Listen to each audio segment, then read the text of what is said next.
দাদা একটু ফোনটা দাও তো। কেন গো? বাড়িতে ফোন করব। বাড়িতে ফোন করবে? হ্যাঁ। বাড়িতে ফোন করবে বলতে ফোন চাইছে, ফোনটা দেবো? আচ্ছা ঠিক আছে, একটু তাড়াতাড়ি করে নিও। হ্যাঁ, ফোনটা একটু ধরবে? পেন ধরো, পেন। বাবা, পেন পড়েই যাচ্ছে তবু। হ্যাঁ। ও বাবা। হ্যালো দাদি। হ্যাঁ বেবি বলো। হ্যাঁ কোথায় আছো? বাড়িতে আছি। ঠিক আছে, আমার বাবা আমার ফোনটা না কেড়ে নিয়েছে। আচ্ছা, তো সেটাতে আর ফোন করো না।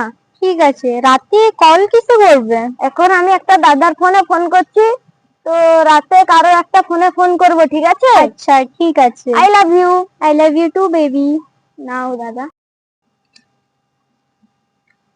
দাদা একটু ফোনটা দাও। এখনই নিলে যে ফোন? হ্যাঁ, আবার একটা ফোন করার আছে। ফোন করা আছে? ভাই এর ছেলে কি করছে ভাই, আমাকে ফাঁসাবে নাকি? নাও না, একটু ধরো। বাবা, আবার পেন ধরাতে ভাই, কত কাজ দিচ্ছে আমাকে।